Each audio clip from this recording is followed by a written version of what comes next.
Halito, and welcome to Native Chalk Talk, a podcast by natives for all. Here, we're keeping our Native ancestors' stories and history alive while also sharing with you our Native cultures, traditions, and more. I'm Rachel Youngman, a Choctaw originally from Anadarko, Oklahoma. I hope you'll enjoy this journey with me as we learn from our Native American guests. And stay tuned for the end of each episode where we'll talk about some great ways to support Native causes and or Native-owned businesses. Let's get started. Potential is everywhere in the Choctaw people. It's in our schools and students. It's in our small businesses and entrepreneurs. Potential is in our lifestyle and health. It's in our culture and heritage. Passion and commitment is in our blood.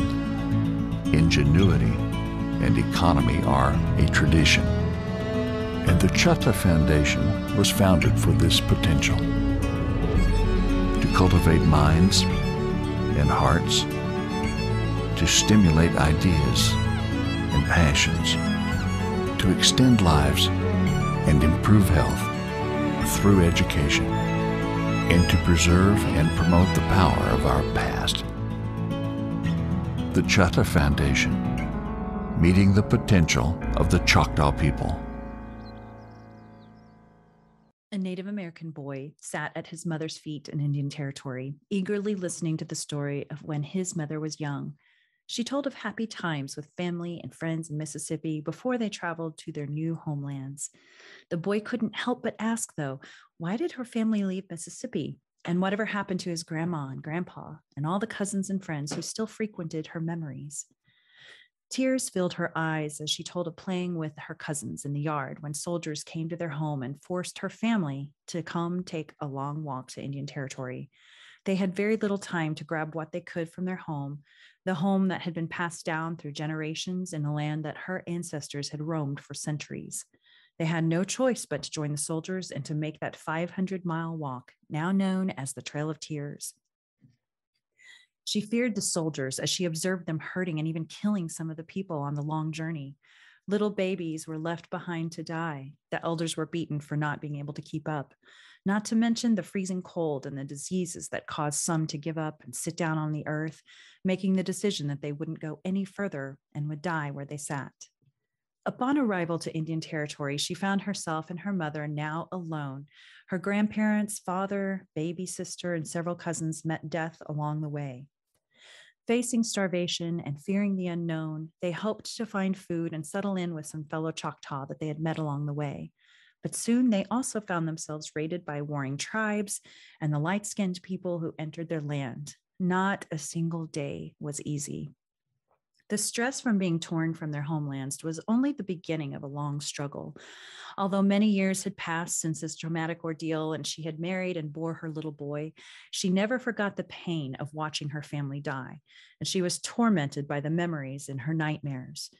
She often became anxious and angry when the little boy would make loud noises, like when he once dropped a bowl of corn on the floor, and she severely scolded him for wasting precious food. Occasionally, she would hit him. He decided it must be a way of releasing her built-up fears and pain, perhaps as a result of the terrifying journey she had made.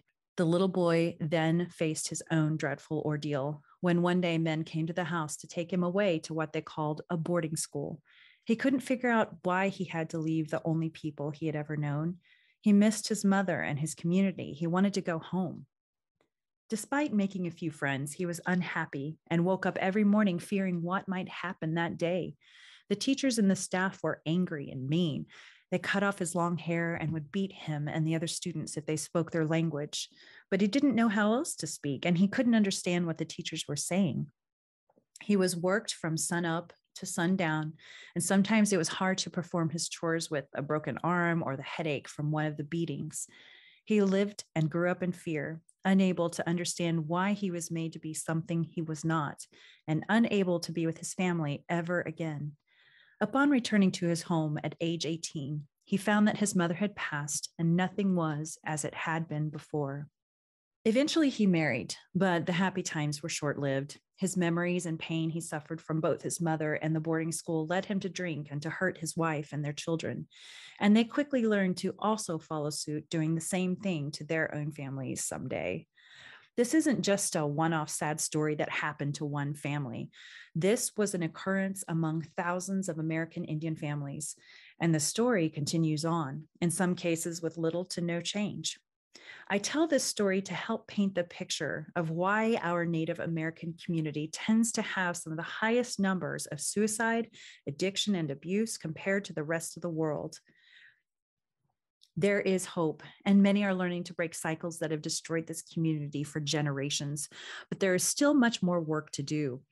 A phrase that we hear more and more these days is generational or historical trauma, and it is a very real and very detrimental situation that needs addressing. According to the Administration for Children and Families, historical trauma is multi-generational trauma experienced by a specific cultural, racial, or ethnic group. It is related to major events that oppressed a particular group of people because of their status as oppressed, such as slavery, the Holocaust, forced migration, and the violent colonization of Native Americans. I'd like to introduce you to a gentleman I've been speaking to that can help us understand this challenge and talk through what hope can look like and how we can get there. Dr. Art Martinez is the co-director at the Center for Native Child and Family Resilience, Tribal Law and Policy. He is a member of the Chumesh Tribe and a clinical psychologist, sharing a unique melding of clinical and cultural experiences. Dr. Martinez has served as an expert witness in more than 3,500 cases, including state, U.S. federal district courts, and tribal court jurisdictions. Dr. Art serves as a clinical psychologist and head of service of several tribal mental health programs. In 1999, Art was appointed by the Secretary of Health and Human Services to the National Advisory Council for Substance Abuse and Mental Health Services, or SAMHSA, SAMHSA. In 2015, Dr. Art joined the Children's Bureau and established the Center for Capacity Building for Tribes as the Senior Services Advisor for Tribal Capacity Building in a continuation of service to tribal communities. In 2018, Art became the co-director of the Children's Bureau Quality Improvement Center entitled the Center for Native Child and Family Resilience. In the past, he served as the executive and clinical director of the Child and Family Institute, one of the principal mental health contractors for Sacramento County Child Protective and Children's Mental Health Services. Dr. Art also previously founded and directed the Washoe Family Trauma Healing Center in Gardenville, Nevada. This center served as the primary provider of mental health and child assessments for dependency matters for tribal court jurisdictions in the state of Nevada. Dr. Art's master's thesis specifically addressed the salient issues of Indian child welfare in America, and his doctoral research and dissertation focused upon the use of traditional Native American health approaches within clinical interventions within Native American families. Halito, and welcome, Dr. Martinez. Cool. Good to be with you today. Good to be joining you here from the Washoe Tribal lands at Meeks Bay at Dawaga, which is the Washoe term for by the water part of Dao, this Lake Tahoe. And it is absolutely beautiful. I'm so jealous that you're getting to sit there. For my listeners, I'm seeing Art on video, and he's got this amazing like mountains and lake in the background. And here I am just sitting in my office. Boo. So, Dr. Martinez, do you prefer to be called Dr. Martinez or Dr. No. Art, or just Art? Just Art's fine. Oh, well, that makes it easy. Well, thank you so much. So how is everything out your way? You're normally out in Nevada though, right? Yes.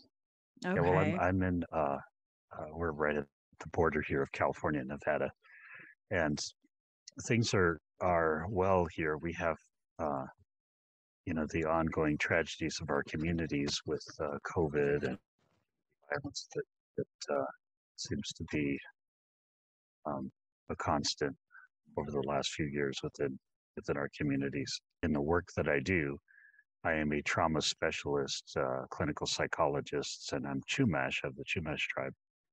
I'm able to be at least a part of the healing that goes on within the community on many levels. But right now, I just see the needs of our people as just being so great. So good to be here. Good to be here with you. Oh, I'm so glad you're here today. And I actually have wanted to talk to you for quite a while about this very important topic that we have. When you talk about that healing aspect, you're much more than a psychiatrist that is just helping your people to do better. There's so much more to this. So I'm excited for everyone to hear about the good work that you're doing out there. Plus, your background is so extensive, as I mentioned earlier in this intro. So, but I wanted our guests to know a little about you first. Where did you grow up? And if you would, tell us a bit more about the Chumash tribe. Well, I grew up in the Santa Ynez, Santa Barbara area, Santa Ynez area of Santa Barbara County. And we have, in the Santa Ynez Valley, we have our tribal people there who have the Santa Ynez Band, but a much larger population of Chumash people living throughout the county area and actually throughout Central California, who only one of our bands are actually federally recognized. So about 85% of our tribal members are not federally recognized. Mm.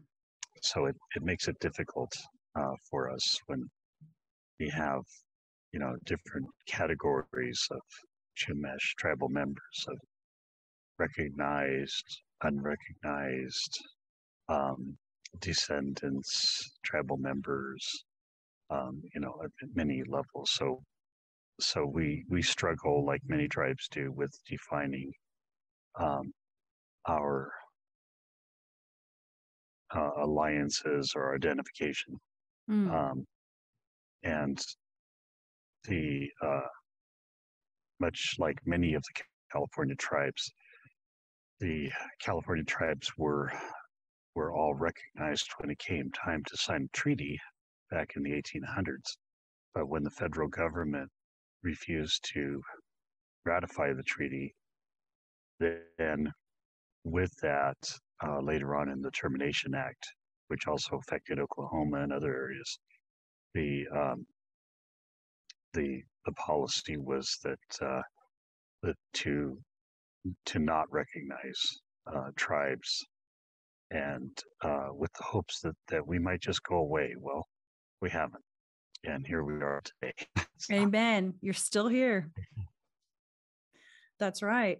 Isn't that interesting that we tend to take it for granted that so many of our tribes are federally recognized, but there still are so many that are not? Yes, about 1/4 of all the federally recognized tribes in California, I mean, in the country, are from California, and there are so many more that are not federally recognized, and that's because of the federal government's policy to only recognize the bands and to some extent clans of California tribal members as opposed to tribes. Yeah, and it's unfortunate. I hope that things can change at some point.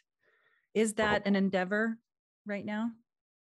Well, right now we're hopeful that with some new regulations and some new procedures been put in place, that more bands might be recognized within tribes, and that with that, those bands then the impetus to kind of draw together and confederate. Absolutely.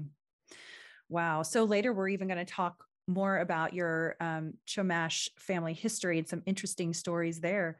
But let's get started learning about and really understanding the topic of today, which is about historical trauma. And that story I told earlier about the boy who his mother had experienced trauma and he did as well. And that really started a cycle that just continued on. How common is a story like that among our Indigenous people? Well, it is more often the case than not. If people, we don't need to think very hard to think of the levels of trauma that have impacted our families as we look back even on our own family histories. We see not only levels of trauma, that are expressed in each generation from the point of first contact, we also see that there has that those traumatic experiences, traumatic impacts on our people haven't quite stopped yet. They've been replaced by different types of trauma, but the traumatic experiences continue. And so I often tell people that, one of the things that we look at in the treatment of trauma is the first step is to stop the traumatic experiences. And in the Native community, we really don't have that luxury, if you will. We have to trauma while the traumatic experiences continue to happen on a daily basis. Wow. It is a real thing. And that's why I think it's important for us to talk about this today, because I do think that sometimes people hear, I hate to call it a buzzword, but they hear those so-called buzzwords of historical trauma and they think, oh yeah, just another psychological phrase or whatever, when it's so much more than that. And there's so much validity to it. I hope people can understand that. So some people don't know a lot about the boarding schools, which we know that a lot of trauma originated there for so many of our people. So what happened there in those schools and how has it affected generations of people? Well, remember that the boarding schools were a generational experience that translated itself over time. So in California, just to give you my specific history of California, we went from a time of being rounded up and enslaved to a point of them being forced into missions, which it was not only a forced impetus, I guess, to convert or demand to convert and to be baptized, but also then to provide all the labor that would be needed for these large missions, which were much like a plantation. And then after that came a period in California of state-sanctioned slavery of Native people, and then the extermination of Native people being a bounty on us.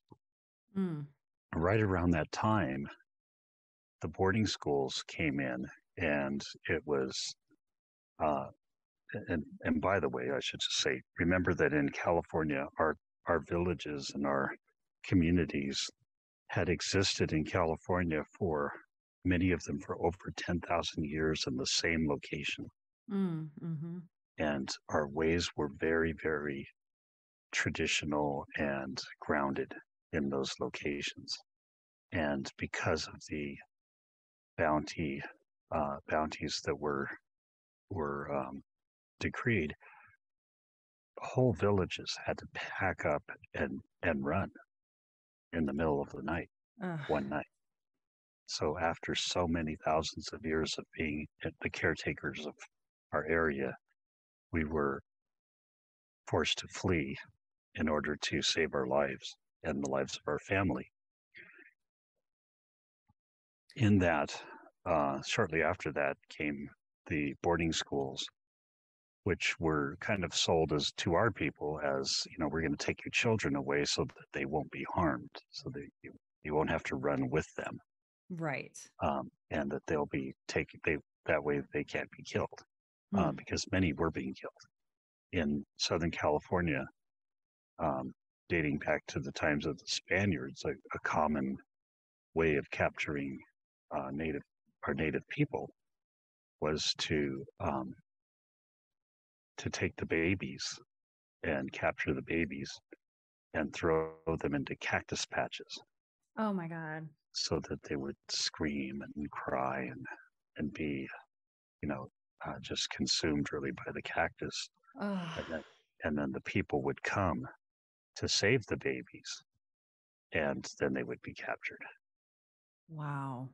So there's a great traumatic history. And if you can imagine going back all the way to the time of the Spaniards, that each generation was impacted by a different traumatic history and traumatic experience that was unique to that generation.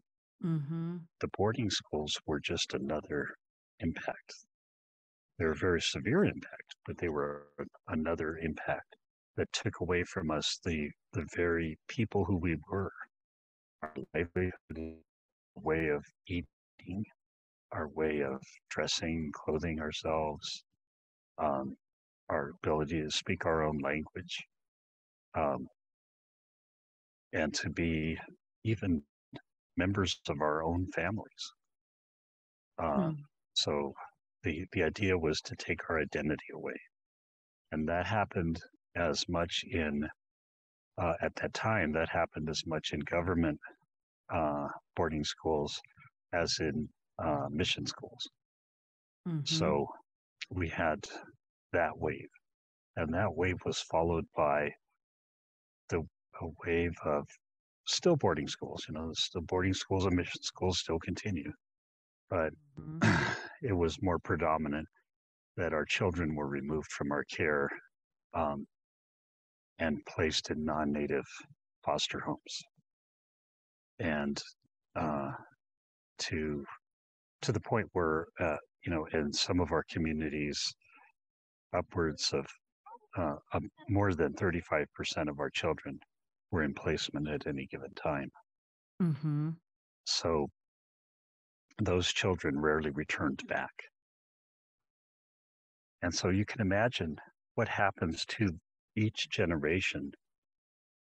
And then those experiences still continue that keep our communities feeling unsafe. From the missing and murdered to the effects that drugs and alcohol have taken upon our communities, to the effects of domestic violence and violence on our reservations, which we don't particularly have the in California and in Nevada, we don't have we don't always have the power to protect our families from non-native perpetrators. How so? And why is that, you think? Well, in California, it's often because the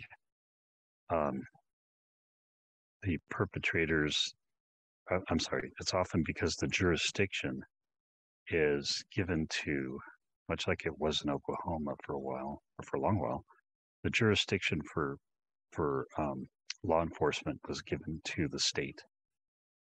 Yep. And the state authorities. And the state authorities just didn't see it as worth their while to enforce particularly domestic violence laws in tribal communities, or to investigate missing people or to investigate murdered people. And so it continues not only the feeling of vulnerability and lack of safety within our communities, but also the feeling of being in danger at any given moment. And so with that came the lack of ability to protect our families, protect ourselves. In Nevada, it was the inability to arrest and prosecute non-native offenders. And so while that has changed to some extent, we know that the legislators are actively seeking to rescind that and to make that the case again. And amongst people who, you know, a large population of people who are, you know, what we might call perpetrators, they are very aware of that. They're very aware of that they are not likely to be prosecuted in a tribal community. That's terrible. So therefore, it becomes a magnet. And it just goes back to that whole, some people, some non-native, seeing as Native Americans is just not worth anything. It Right. still happens today. Yeah, we're more than marginalized, they kind of dehumanized. Mm. And So and that's the so right word for it, for sure. yeah, yeah. So So go, yeah, go ahead. and then that has continued even today to now. That same thing of perpetrating against individuals has kind of translated itself to perpetrating corporations perpetrating against our lands, and we have had a lack of ability to protect our sacred lands, which are almost well, they're as important to us as our survival itself. And so I speak to you today from the Washoe Tribal Concessions at Meeks Bay, which the tribe said, well, if you can't, Lake Tahoe is their center of their world. It is their homeland. Mm-hmm. But yet they have no tribal trust land in and around the lake. Oh, They have really? they have other areas that are um, that were just as much tribal lands, but in Nevada and California, but not at Lake Tahoe, which was really the center of their entire world. I bet that's probably where they did all their fishing and parts of their hunting. Oh, by And the way, what a beautiful place to oh yeah, have, that generations of people living there. But it was a wonderful place to be.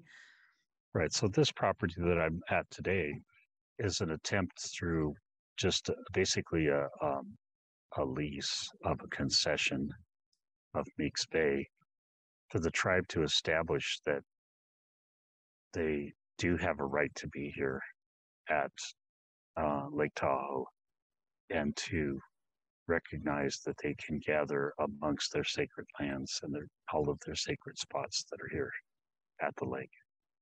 Wow. So that's one of the reasons that we're gathering here today, a gathering that I'm a part of here today. Wonderful. It's probably great to be among everybody, right? Yeah, great. Just soaking in the air, being with your colleagues there and family to some Our degree. community. Yeah. That's wonderful. It's great. It's the celebration of culture. Yes. Well, I hope you all enjoy. How long will you be there? Well, just a few days, but yeah, the tribe runs the operations here at Meeks Bay throughout the summer. It's closed during the winter. Okay. Wow. Nice. Again, I'm jealous, but I'm really happy for y'all. So you'll have to come out and visit us. I would love that. If the invitation's there, I'm there. Hold on. I'm getting my plane ticket real quick.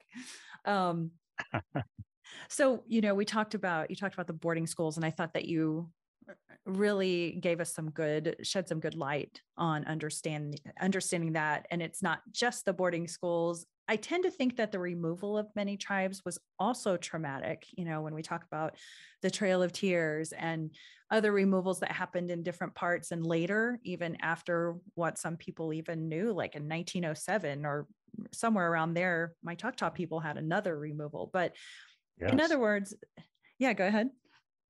Oh, yes. I mean, it continued to happen for many tribes for a long, long time. And for some tribes, they were moved to one area and then told, well, that we might need that area. So they would then move to another area. For the love of God. I mean, can you imagine, especially if they had already started settling that area, which is really hard to do, and getting used to, I don't know, what the grasses or the red clay dirt that they weren't used to, or whatever it was. I mean, I don't always hear people talking about the removal in that context of generational trauma. What do you think? Should we be talking about that more, even though it was so far back, but it still got passed down? Remember that what happens is that when something like that impacts a generation, then that is expressed in the next generation to some extent, but the following generation after that are the ones that really experience it. And I can give you a personal story of mine that is with that. Yes, please. I didn't have in the experience of being removed and put in a mission school or foster setting or anything like that specifically. But we lived out in the country on a small little ranch area, and we had orchards, which is very common in Southern California tribes that we all seem to have an orchard. And as children, I was remembering at one point that as children, whenever someone came down our road, because you could see people coming, the dirt dust coming, and regardless of where we were, whether we were in the house or not, we all ran and we hid in the orchard. We'd climb up in the trees, and we would just sit there. And we figured all kids did this. Oh my gosh, really? And we would just sit there until, they kind of got out and we saw who it was or it looked safe. And then eventually we'd kind of come down out of the trees and then come over and, if it looked like everything was okay. That is, how fearful were you? What were you thinking and feeling? That must have been terrifying for you. Well, it wasn't necessarily terrifying, but I remember that we didn't know if we were safe at any given time. Right. And so it could be no matter who it was. And so it was a learned behavior to run and hide. Wow. And I never put it together as being anything that was a traumatic, expression until later on in life when I realized, first of all, most children don't do that. We don't all go run and hide. Right, yeah, right. Kind of an unusual thing. And then one of my aunts told me that, oh yeah, that we all used to do that because they would come get us. If you didn't hide, they would come and take you. Oh my gosh. And so that in her generation, the children were taught to run when someone was coming and to just go up into the mountains and hide. Oh my God. That is so sad. And after all that, they,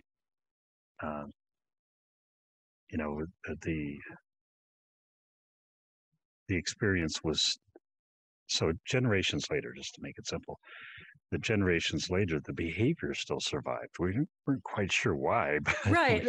It was still there. It was just something we did.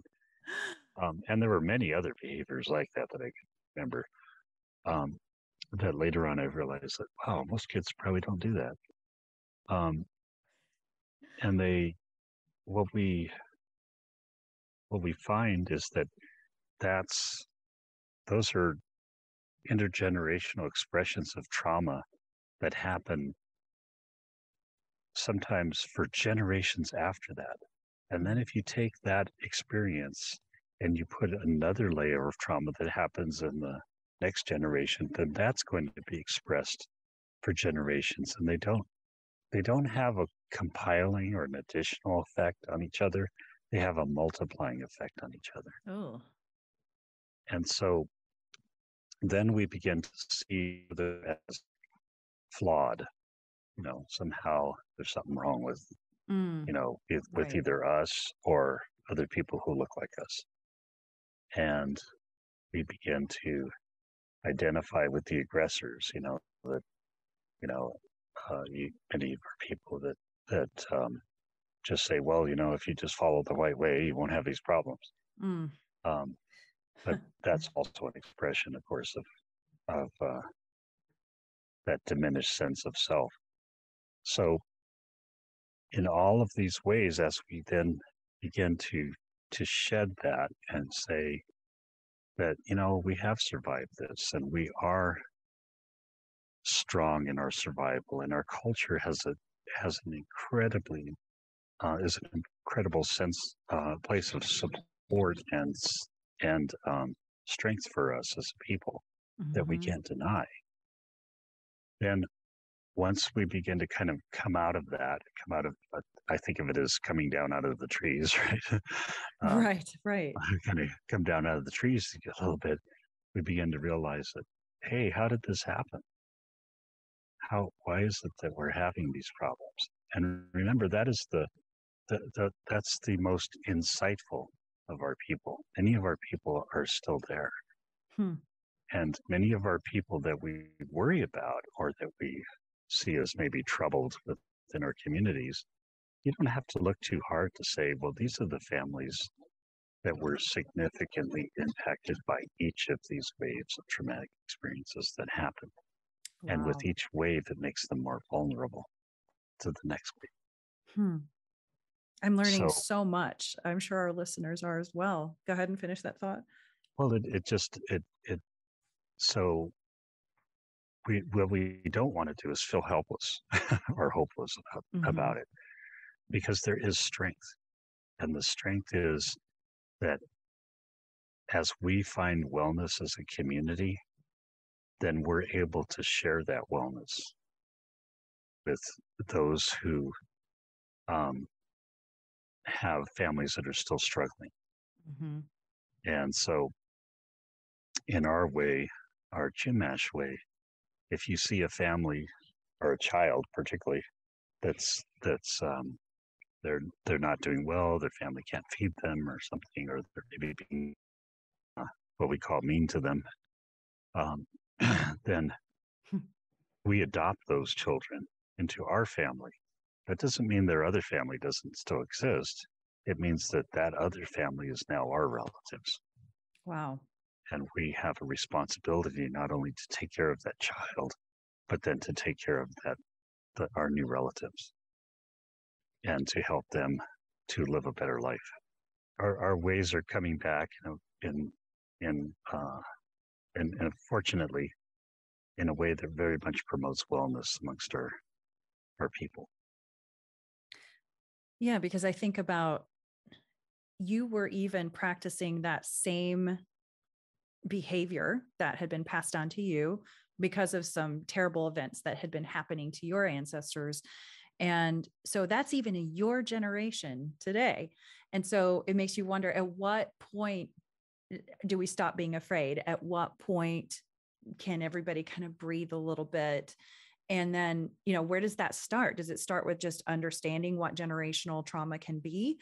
How do people even start to kind of pick up those pieces and recognize and grow from it and get to a point where there's not as much fear, there's strength, there's growth? Well, that's actually very important. That's the solution, if you will, is to realize a few things. One is that to live with all of these responses that we have and the putting down that we do of one another, things like that, well beyond teasing, is something that came from somewhere else. That wasn't something that our people were founded upon finding potential in one another and helping people to reach that potential. Simply because we needed you to be successful, or we couldn't be successful as people. And so as we change and grow and regain a sense of who we are and a sense of our internal strength that from the land, we remember that not only do we have been impacted by many generations of traumatic stress, it does continue today. And the only way that we're the days of waiting around for someone to help us and to the government to somehow solve these issues, we're going to be waiting a long time. Oh, wow. Right. So yeah. Our job is of this generation, the seventh generation, is to rekindle that healing and that help, that strength of culture that is ours. It didn't go anywhere. It's it's in each and every one of us. And we use that to come together and to bring healing and health to our communities. And that has been actually quite a bit of the work that I've done with the Tribal Law and Policy Institute, my involvement as the director of the Native Child and Family Resilience Center, and some work that I'm doing in California with a very powerful group of men known as the Native Dads Network. Love and it. we work diligently to, which initially came from a group of I'd say a group of us, a group of Native men in the Sacramento Valley who were parents. And then we came together and said, you know, we need to be strong as a community. And there are so many children without father figures. We need to be good father figures for those children too. That's amazing. I had no idea there was something like that out there. Yeah, it's culmination of many years of growth. We've been coming together for about 10 years, but now we do interventions like Boys with Braids, we call it, and Native community healing and other things, where we're now taking that message out to communities and helping them to organize self-healing from cultural ways within their community. Well, my hat is off to y'all. Thank you for the good work you're doing out there. I was so impressed. You're going to have to send me some information so I can be sure to share with our Native Chalk Talk listeners, especially for those that are out in the California area. So here's the tricky part of the Native Dads Network. As you might have noticed, it's NDN. That is awesome. we went for the acronym, That's fantastic. I love NDN Incorporated, and it's it's on the internet. Our lead man, or one of our lead people in this, Mike Duncan, who's also California native, does a daily podcast, I believe, on it, and talks about our journey of healing that we're involved with in the Native Dads Network. Well, and it must be good for each of you as well. When you're, as you know, when you're helping other people, it kind of heals yourself as well. If there is any trauma amongst yourselves. Yeah. Yeah. It's a part of our healing. I'm just so excited about that. There needs to be more of that out there. And throughout your career, you focused a lot on helping Native children. So what made you want to focus on the kids? Well, interestingly, I didn't know, I didn't really see myself as being impacted by the history of removal. I knew many, many cousins of mine that had been removed. I have brothers and sisters that I've never met because of removal. But as I when this happens within our family, we begin to think of it as, something that just happens to our family, and that there must be something wrong with us. That's not allowed here. There must be something that, that's peculiar about our family. And what I realized as I studied child welfare and the Indian child welfare, the lead up to the Indian Child Welfare Act, was how common that is, how common it is for children in Native families to be removed, and or to be just involved in the child welfare system, and how it was a very, very small percent, maybe 10%, that there was even an allegation of physical abuse, that it was almost always neglect. Oh, really? Yeah. And the neglect was based upon societal neglect. So that the children kind of life that was something that society wanted. Mm-hmm. And therefore, the Native compared to the non-Native families and say, well, they could be living in a white home who would love to have them and so forth. Um, and in a Native home, you know, that we have challenges and so forth. And so what I began to realize is that I know how that story ends.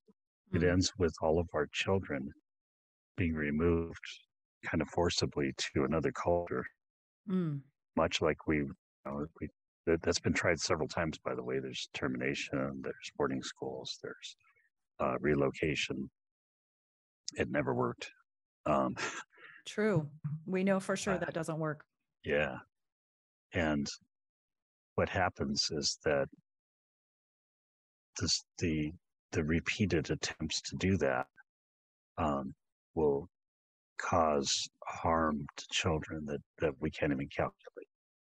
So I began to get very involved with the lead up to the Indian Child Welfare Act, and then with helping children and families that were in situations of abuse, neglect, domestic violence, and to a large extent testifying as forensic expert in courts about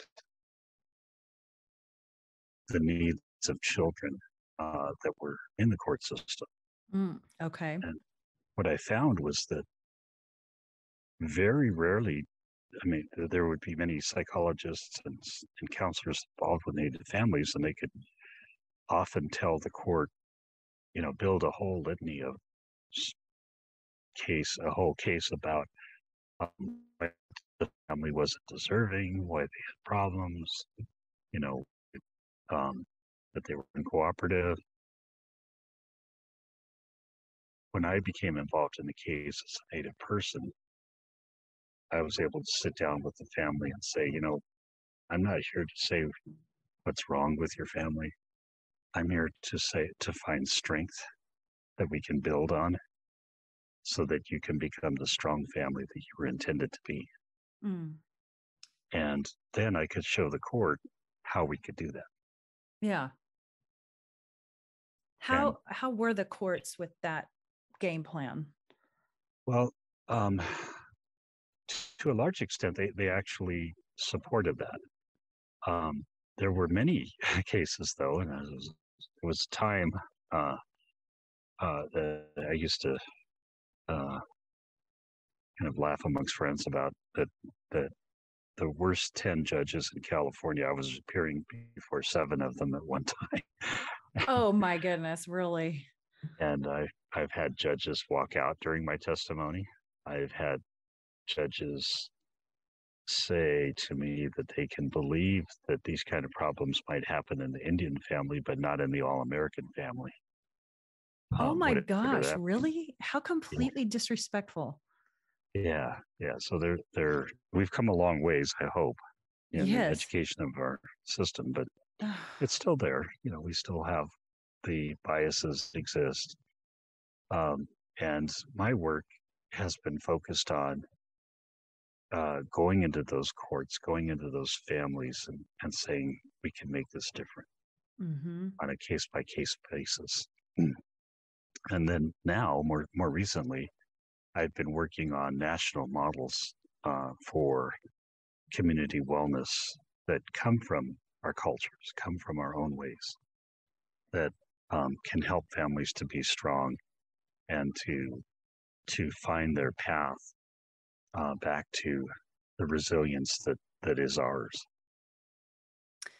Interesting way to look at that, because if you think about it, there's so much, yes, there's fear, there's trauma, but there's so much strength. I mean, even just getting through each day for some people really shows their strength.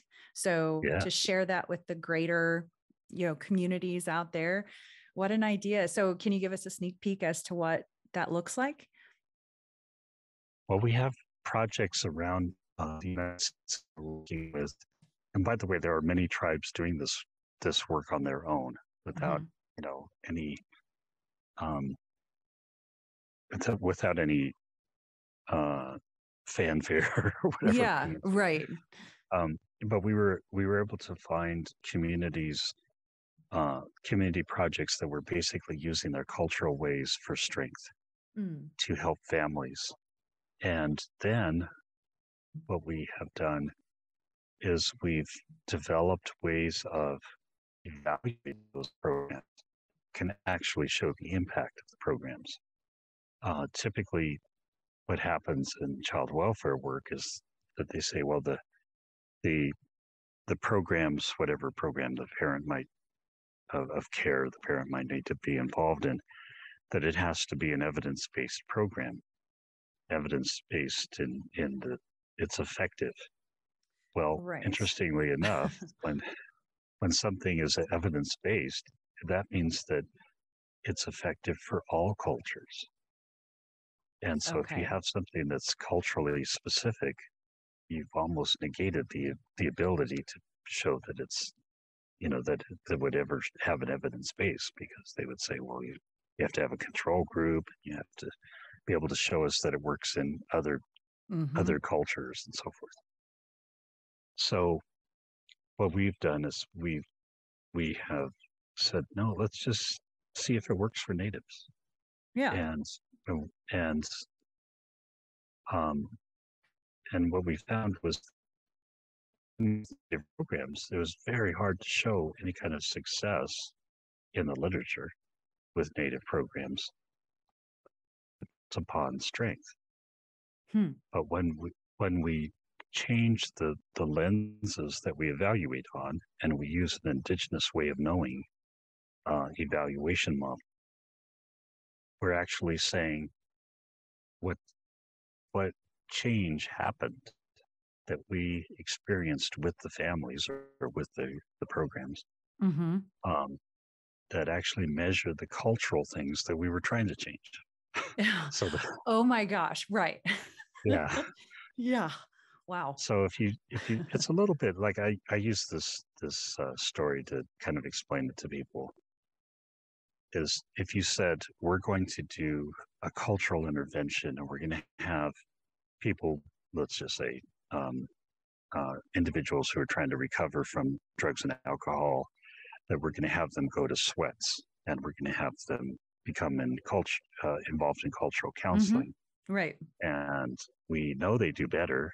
They talk to us, they tell us about their growth, they tell us about their ability to stay sober, they tell us about even times when they've maybe relapsed, that they get back on the program and they come back to their own way because that's what works for them. Mm-hmm. And then what's been done in the past is they evaluate programs like that based on whether drug abuse went down in the community. Well, that's kind of apples and oranges. I First of know, all, right? we don't always have control over whether drug use goes down in the Yeah. community, And are you because getting stuff factual happens. reports, or, are people Yeah. really sharing? And how do you also measure preventative maintenance? That's Yeah. that. So once you can say, well, this person's recovery or this family's recovery is based on their connection to their culture and the strengths and the good norms Ah, of how they were meant to be as a family and as a people. And they continue those connections and those strengths and that work, then that's what we need to do. Not our other families, our more families suffering that aren't a part of that. right, right. Wow, that's fascinating how drawing from your culture can actually help with the healing process. And something that's wonderful about the Native American culture is that such strong community in its healthiest form, getting together for community gatherings these days, more modern is the powwows and that kind of thing too. And of course, the sweats, as you mentioned, I never even thought of that as being part of that process for your healing. I mean, in general, but I didn't It's think very about that powerful, as, yeah. very Wow. powerful part of the process. And of course, ceremonies, Mm-hmm. at different levels, whatever it might be for that Yeah. people of that area. Yeah, and that So, strength carries our youth a long way. mm-hmm. Just that sense of support in them being healthy and being good people, in the way that we would define that. We recently had an example of that where um, the Colville High School in California, which is the community that I lived in for most of the time, um, they're on the border of California and Nevada, and and for the first time they went to the state finals for the state championship game, right? And Nice. so all the natives were out there, That's awesome. supporting them. Yes. We packed the place, right? Well, Yes. it turns out that as the tournament went on, the other team that they ended up playing was the Pyramid Lake High School team, which was from the Pyramid Lake Reservation for the Oh, state really? championships. So an Indian team was going to win one or the other. Can't go wrong. Yeah. And so what we That's found awesome. was that everyone in the audience was cheering for both sides. Oh, wow. That's And what a cool incredible. thing. I got goosebumps, man. Yeah. That's really interesting. And as it should be. I mean, like there's so Yeah. few of us left. Got to be cheering each other on. So it's wonderful to see, people coming together to support each other, even when it's an opposing team, because there's that native element in there and we're all supporting each other. But it's not always the case. I think it's getting better, but sometimes natives are not supporting each other. And what do you make of that? Well, that's on a larger scale, it's an artifact of trauma, and Mm. that artifact of trauma it comes from a um an issue of self-concept, really, that we identify that if we don't feel like we can be successful as the people we are, then we want to be successful and powerful from wherever we see it. And so therefore we identify with people who are um, non-native, basically. That happens, who we identify with what they might say. And what's interesting is they're not usually saying that themselves either. Right. It's probably even the wrong assessment. Yeah. Yeah, but what they might say. So and so what we do is we tend to there's a reflex that happens in that identification with the aggressor that comes from a litany of experiences in life.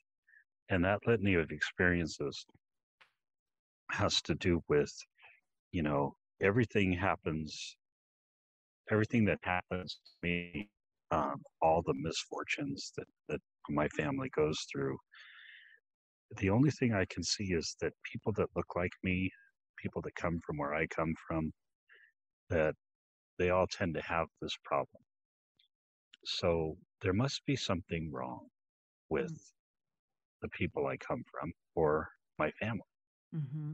And so we begin to identify that, our family's just no good, or our community's just no good. Natives are just no good. Hmm.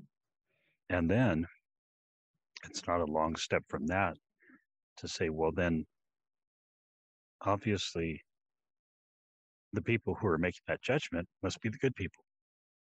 And so I'm going to point out or try to, what we do is we drag down the accomplishments of one another.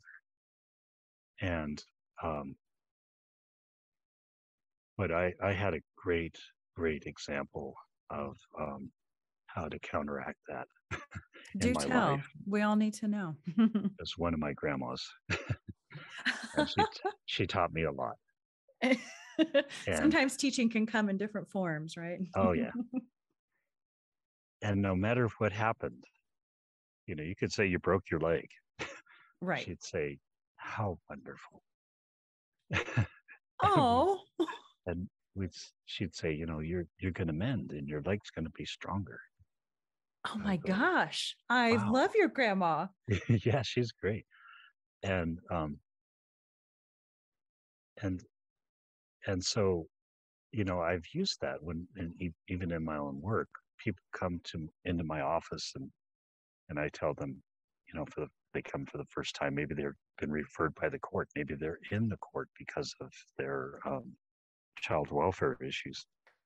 And I'll tell them, and maybe their children have been removed. And I'll tell them, wow, it's so wonderful that you're here. I'm so glad to see you. And I truly am. And they go, well, we're here because they told us we had to be here. They're like, Right. you had to show up over here, you'd be in trouble. Yeah. And I said, no, but you came. You're the one who got yourself here. It couldn't have been easy. And then just to walk through the door must be pretty hard. And then to be able to sit here and tell me about, what happened and so forth. Yeah. Could be challenging. And you did all of that for your children because you love your children. If you didn't love your children, you could just simply walk away and say, do whatever you want. True. And so they begin to look at it and say, yeah, I guess we are here because we're kids. Right. So that's the kind of attention our kids need. That's the kind of dedication they need. That's right. And sometimes it might be hard to do anything more than that, but just show up sometimes and take that first little step. And the same thing with when they're in the championships. That's the job of the parent, is at least show up, Yeah. And it all counts. Your kids, can come to know you as, a part of that troubled history that they keep getting pointed out to them. The teacher in the school that says, I had your mother as a student and I had your sister as a student, and now I have you. And guess what? They didn't work out for me, and you're not going to either. Dang. So that's rough. Yeah. And so you can, we can turn that around by changing people's experiences and saying, no, we believe in you. Mm-hmm. I don't care what you're doing. You're doing more than other people.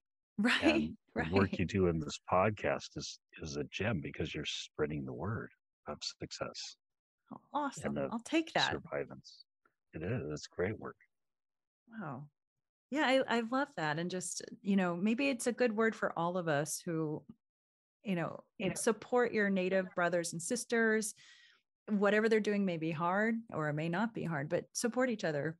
Because anything else is, as you said earlier, identifying with the aggressor, right? I think is that as Native people, whatever success we have, it could be, got your high school diploma. That's a big thing. That's a big thing. A lot of people. Yeah. And you had over challenges that other people don't even think about. That. And so, you get my vote. That's something to be proud of. That's awesome. I love that. Thank you for sharing that. And we just need to become accustomed to doing that with one another. And there's teasing. That's how we keep each other on the same. Yeah, you got to keep each other humble. But we can also make sure that people that we feel amongst one another, that we have the complete support, because that support is what we need in order to be resilient. Absolutely. Yeah. So friends, cheer each other on, okay? It's a hard world out there.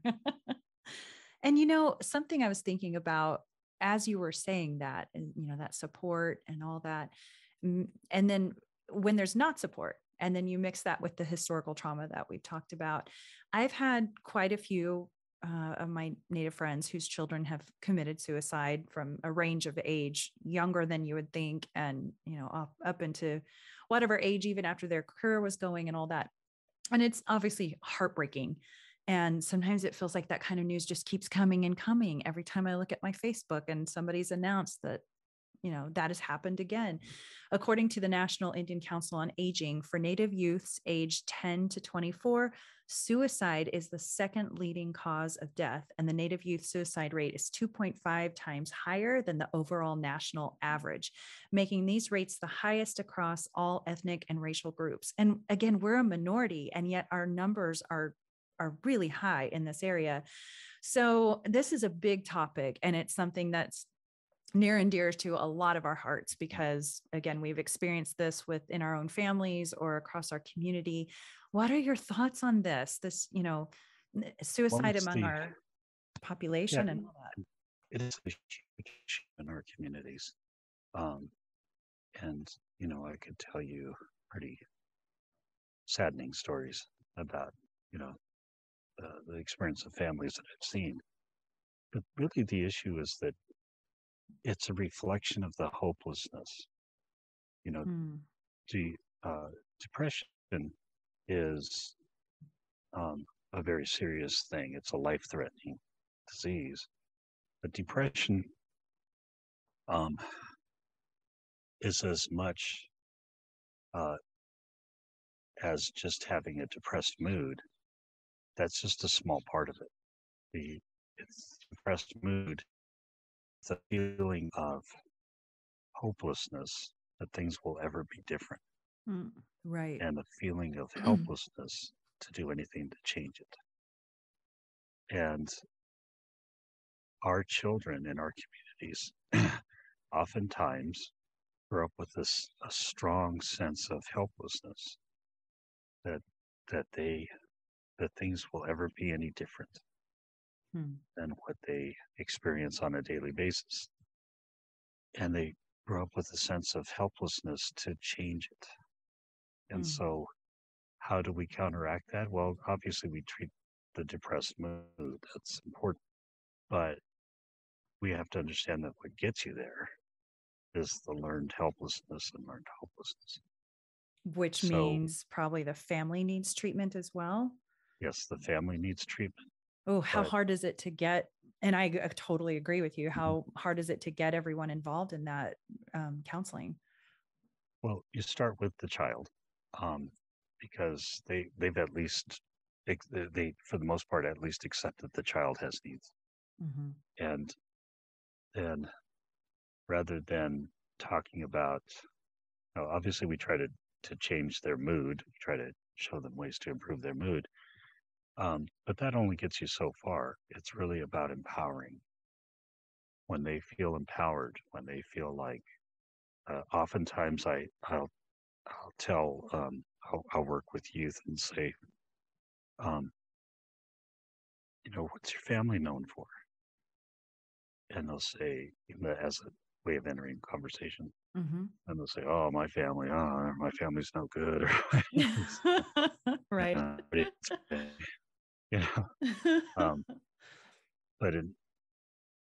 But I'll say, no, I don't think that's true. I kind of know some of your family, or I've, if I remember right, wasn't your grandfather like a really highly respected singer? And they go, well, yeah, he was actually considered a very wise person, a very honored elder. I said, that's the kind of people you come from. That's who you're meant to be. And wow, right.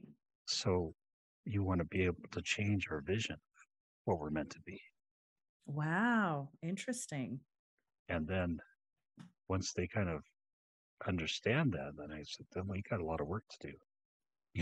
Right. We got to start, you've got to learn to speak in front of people, and you've got to learn to, carry yourself in a way that shows that you do come from a proud family and of proud people. Right. And then now they have hope and they have a sense of being able to change things. Wow. I love that. That's really helpful. Oh, it's just such a strong and horrible topic, but we all need to be talking about it, don't we? We do. But we need to be talking about how do we empower our youth? How do we empower our families to change? Well, it starts with us. The way we Mm-hmm. help families in our community to be well or to be on a healthy red road is by getting well and being on a healthy red road ourselves. Mm-hmm. And then saying, hey, all of my family, we're changing the definition here of what we do. Right, right. So you better just jump on board. Oh and yeah. then and then what happens is over time, and it doesn't take long, our community begins to change. We begin to think of ourselves as different. Look what Mm-hmm. happened with drinking. Right.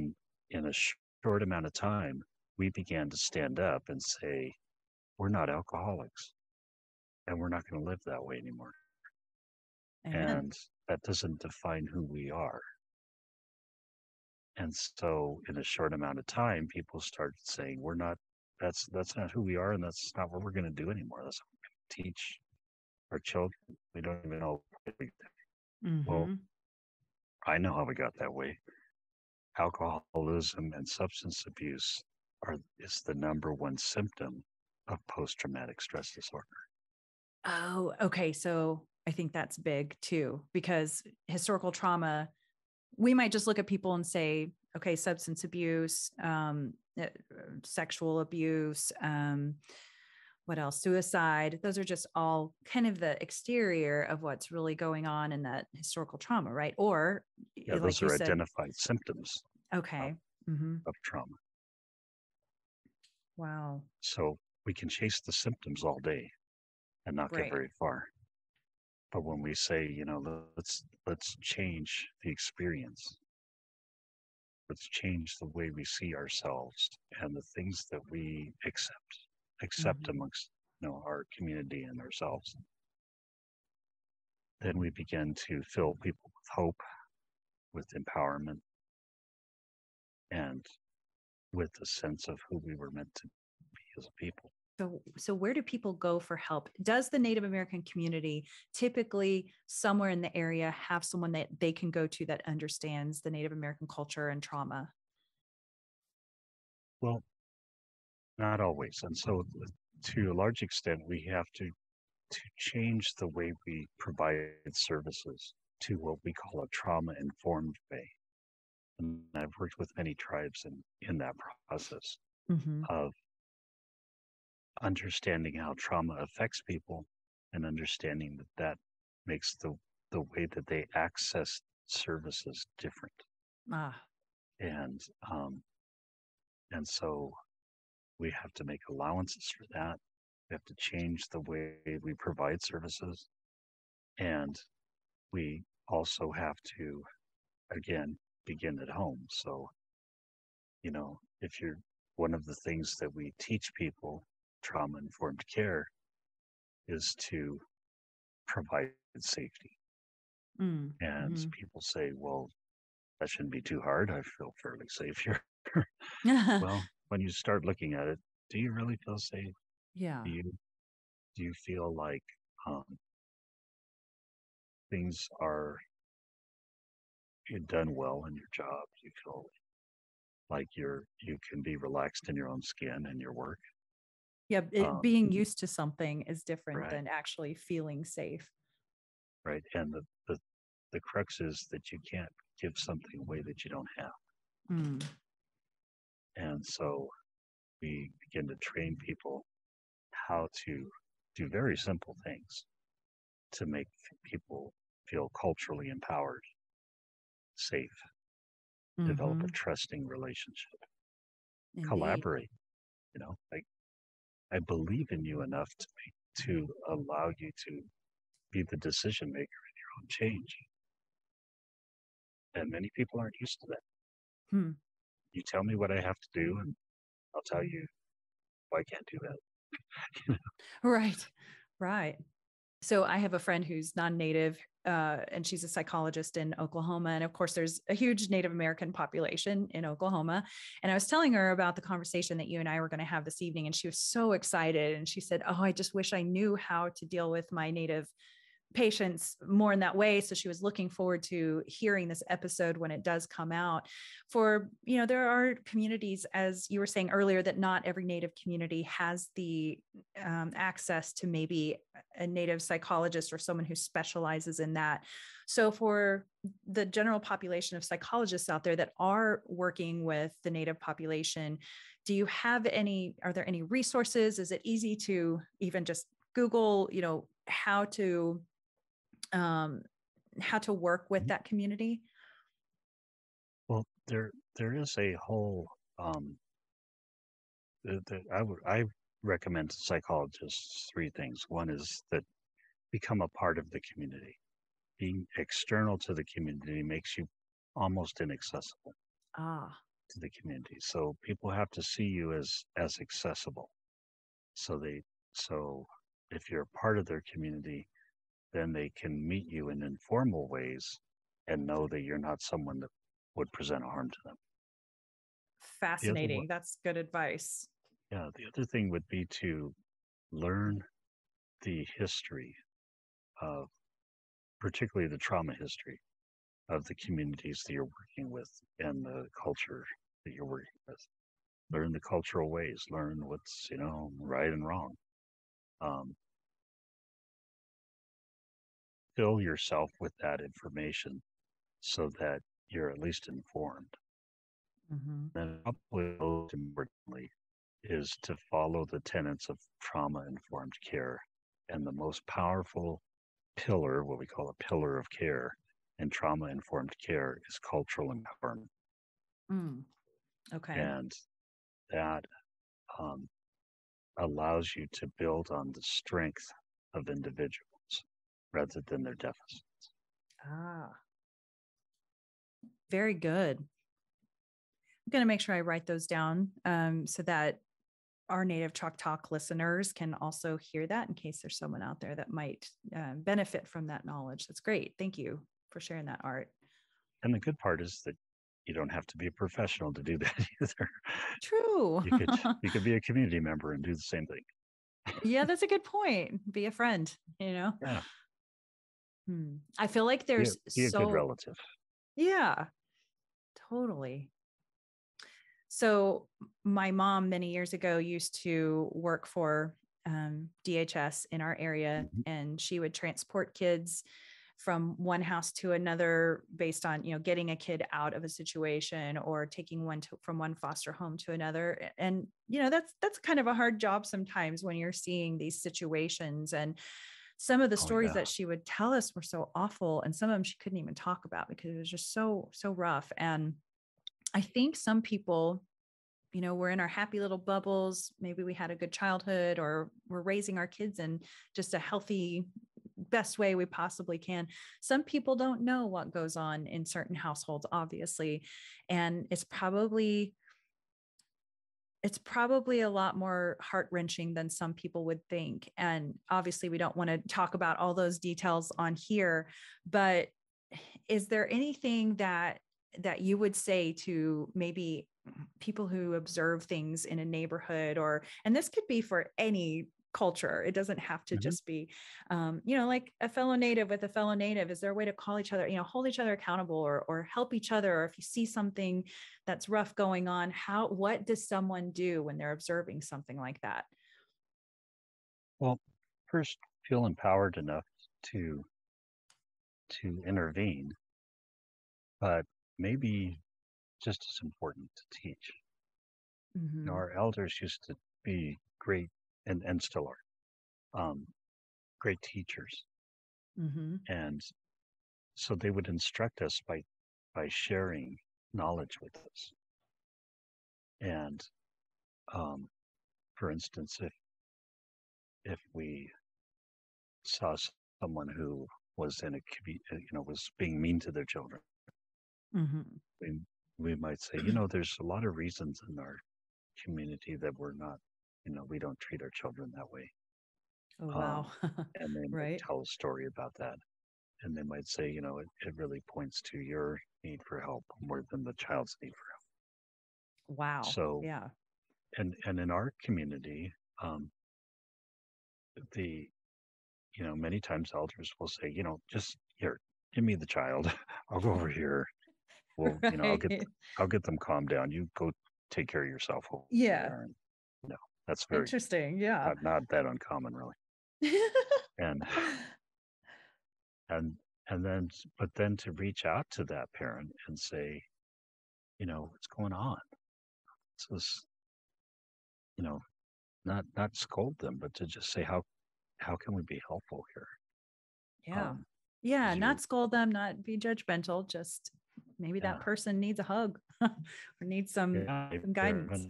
A bad day or a bad, month, Mm-hmm. and to know that they have support. Absolutely. And we did some work at one point where we took families in our communities. We did a poll. I sent my workers out. We did a poll. We did door to door. Yeah. And we said, when you're in crisis at 2:00 in the morning and the baby won't stop crying, right? Who do you call? And most families could identify, well, I call my aunt so and so. She's, a nurse or something. And so what we did is we did an honoring of those people. Oh, that they were the ones that reach out in their families. They're the helpers in their families, that they're kind of carrying the burden of their family. If you know any of them, that that's kind of how it works. Yes. They also are the ones who spend the restless nights worrying about what's going on in their family. Very true. And they need support.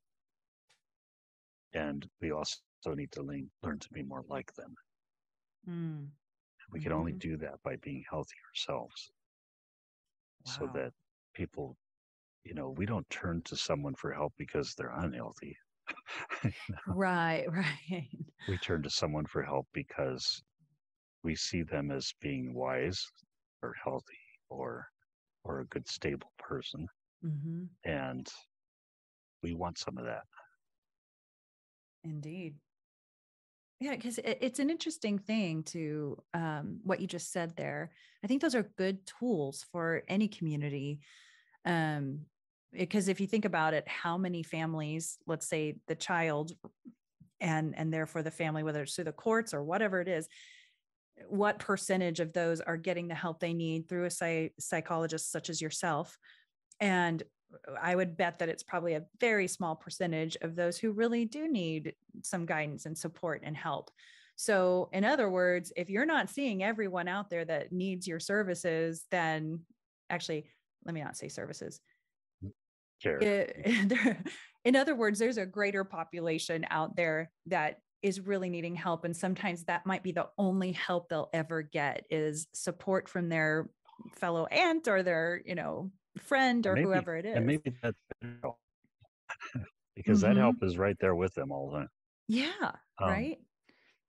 And, one of the projects I'm involved with that is very successful is a project from the Rincon reservation from the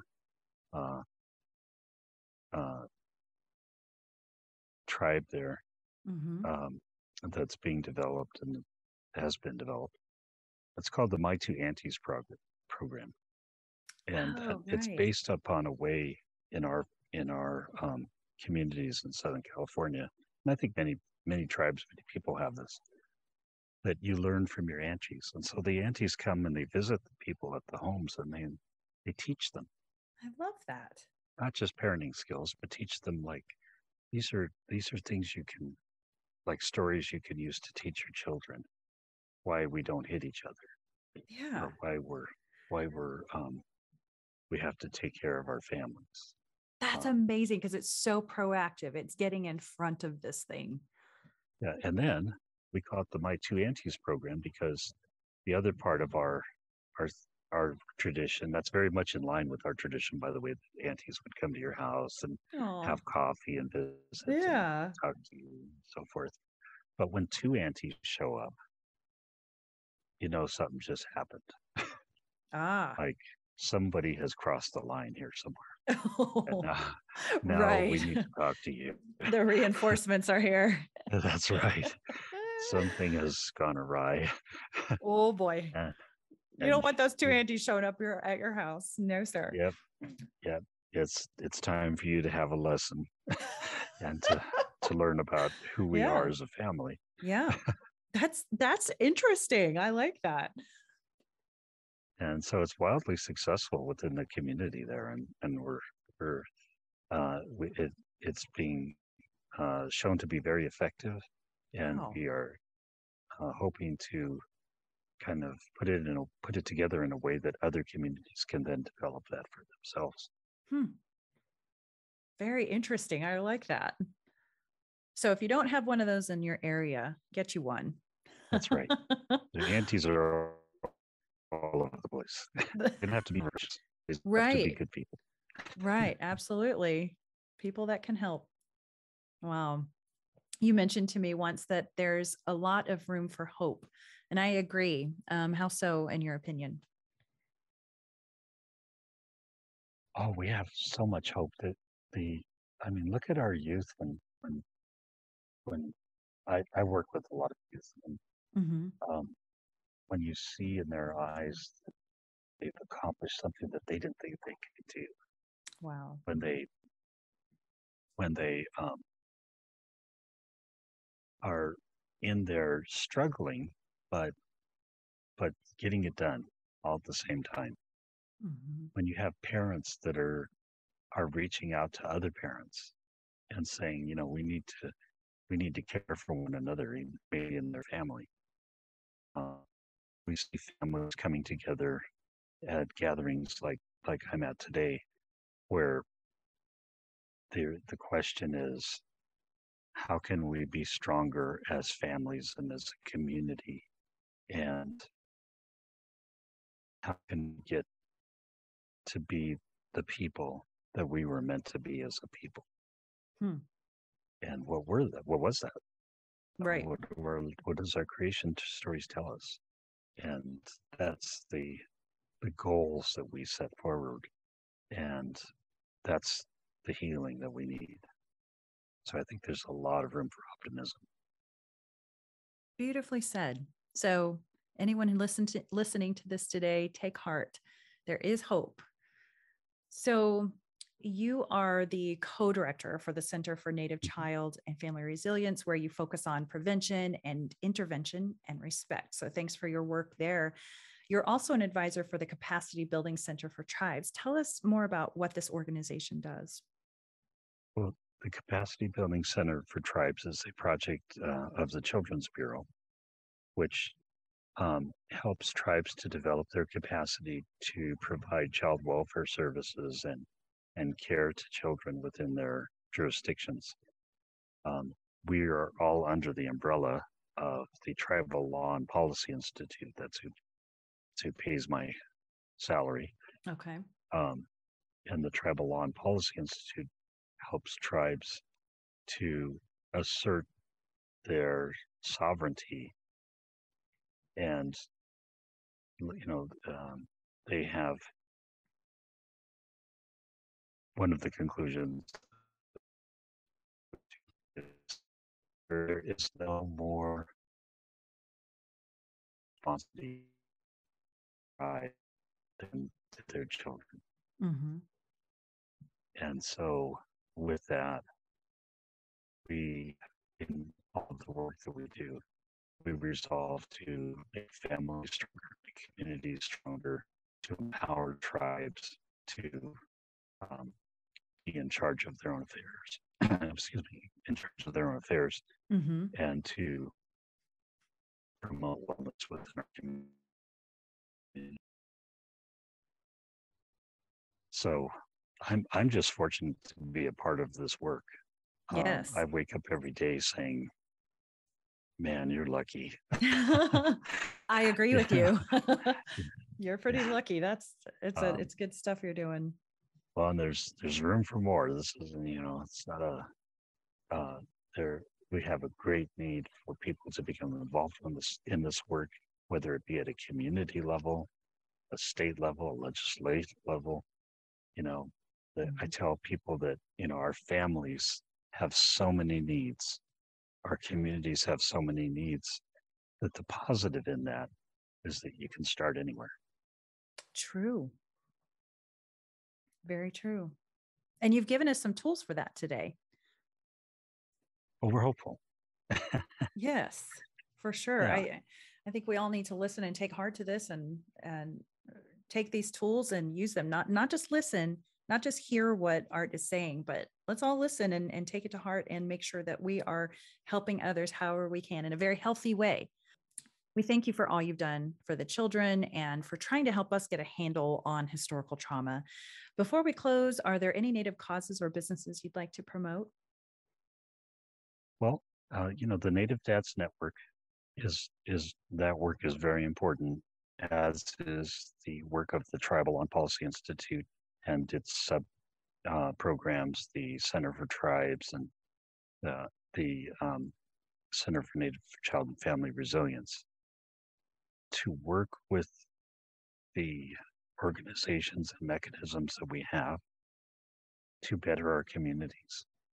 And when we do that, what we find is that all the barriers between those organizations start to melt away. Mm-hmm. We start to realize we're all on the same side. We have limited resources.